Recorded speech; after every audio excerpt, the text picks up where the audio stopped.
Assalamualaikum warahmatullahi wabarakatuh. Perkenalkan, nama saya Rima Ika dengan akhiran NIM 085.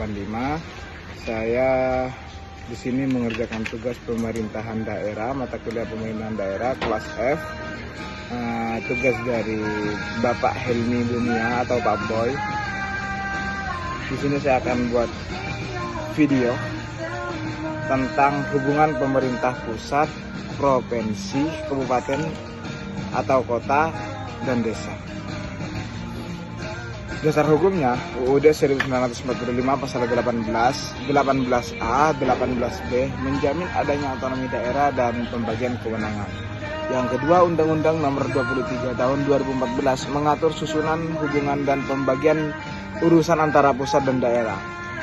Yang ketiga, Undang-Undang Nomor 6 Tahun 2014 mengatur kedudukan wewenang dan hubungan desa dengan pemerintah di atasnya.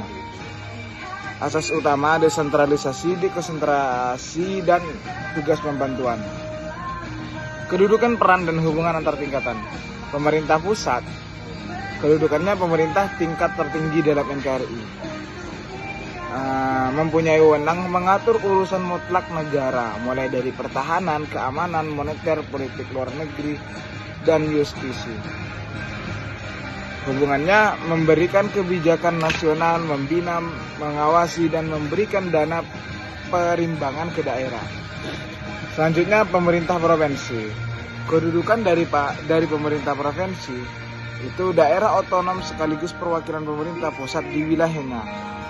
Memiliki wewenang mengurus urusan pemerintahan yang lintas kabupaten atau kota, membina dan mengordinasikan kabupaten atau kota. Hubungannya menjadi jembatan antara pusat dan kabupaten atau kota, tidak memerintah secara langsung tapi melakukan pembinaan dan pengawasan. Selanjutnya, pemerintah kabupaten atau kota memiliki kedudukan daerah otonom utama yang paling dekat dengan masyarakat kota dan kecamatan. Wewenangnya mengurus sebagian besar urusan publik langsung, mulai dari pendidikan dasar, kesehatan, perizinan, dan infrastruktur lokal. Hubungannya menerima bimbingan dari provinsi sekaligus membina dan mengawasi penyelenggaraan pemerintahan di tingkat desa. Selanjutnya, pemerintah desa. Kedudukan kesatuan masyarakat hukum adat yang memiliki batas wilayah dan kewenangan mengatur rumah tangganya sendiri. Ia memiliki wewenang mengurus kepentingan warga sehari-hari, pembangunan desa, dan pemberdayaan masyarakat, dan menerima dana desa. Hubungan bukan bawahan struktural kabupaten, melainkan mitra kerja. Jadi tetap terikat aturan nasional dan menerima bimbingan dari kabupaten. Secara hukum, hubungan ini bukan hubungan atas dengan bawahan secara komando mutlak, melainkan hubungan pembagian tugas dan kerjasama. Di setiap tingkatan punya ruang mengatur kepentingan daerahnya sendiri, tapi tidak boleh membuat aturan yang bertentangan dengan hukum nasional. Tujuannya agar kekuasaan tidak terpusat, pelayanan ke masyarakat lebih cepat, dan potensi daerah dikembangkan secara maksimal. Sistem ini menjaga keutuhan NKRI karena semua tingkatan tetap berada dalam satu kerangka hukum yang sama.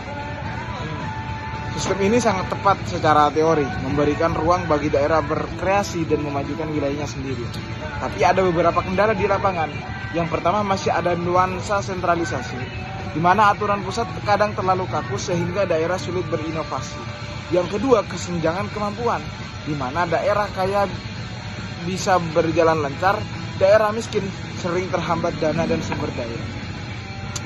Yang ketiga, ada koordinasi sering lemah, di mana provinsi kadang hanya menjadi perantara bukan penggerak. Jadi desa sering hanya jadi pelaksana tanpa punya kebebasan mengelola dana secara fleksibel. Saran dari saya, perkuat kepercayaan kepada daerah, sederhanakan aturan, tingkatkan pengawasan yang transparan, jangan jadikan desa sebagai objek, tapi jadikan subjek utama pembangunan. Sebagai penutup di sini, hubungan antar tingkatan pemerintahan ini adalah tulang punggung NKRI. Jadi, jika harmonis, pembangunan akan merata dari desa sampai kota. Jika retak, maka keutuhan dan kesejahteraan rakyat akan terganggu. Sekian dari saya, kurang lebihnya mohon maaf. Wassalamualaikum warahmatullahi wabarakatuh.